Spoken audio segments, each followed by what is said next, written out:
कैसे अरे संगतिया पुरान हो। अच्छा अभी मुझे दिख रहा है दोस्ती कौन कौन किया, जरा हाथ उठा के बताओ।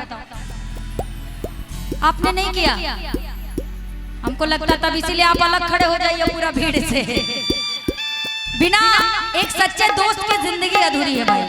पता है जब हमको प्यार होता है ना मन में खलबली मची रहती है कि सबसे पहले किसको बताएं, तो सबसे पहले अपना दोस्त याद आता है कि नहीं यार मैं अपने दोस्त को बताऊंगा।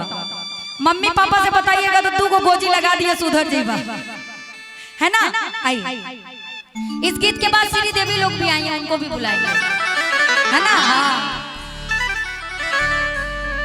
अरे डांट दी कैसे संगतिया पुरान हो,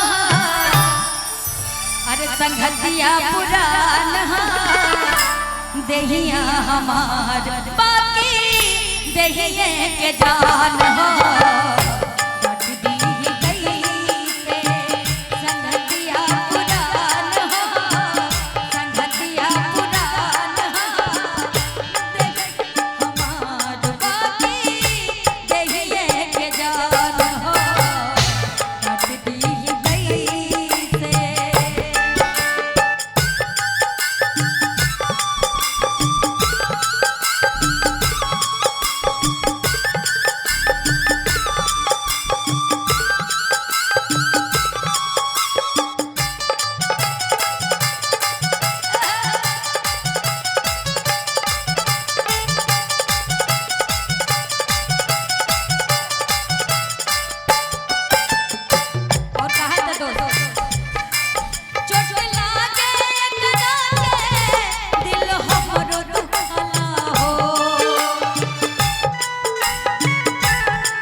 यही दिल के धड़कन में सांसें करे सुना लहो। काहे कि सुख दुख में साथ रहे, सुख दुख में साथ रहे हमारे अभिमान, सुख दुख में साथ रहे हमारे अभिमान, देहिया हमारा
समझावत है कि तू हमरा यार के बात को काहे बुरा माने।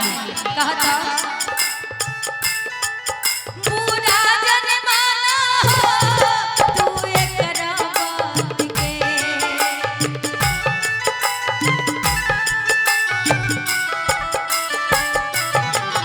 काहे ले लू अपना दिल पे तू मजाक के।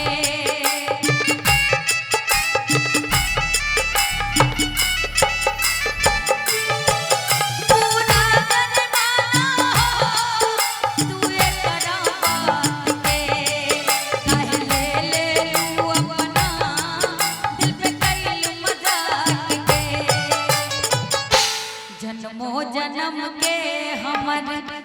जन्मों जन्म के हमर अरे इहे मेहमान हा। अच्छा अपने दोस्त के साथ जिंदगी भर कौन रहना चाहेगा? दोस्ती कौन निभाना चाहेगा? बड़ा कम लोग बभाए। अच्छा साउंड से दूरी बना के कि जन्मों जन्म के है अरे हमर मेहमान हा। दहिया हमार बाकी दहिए के जान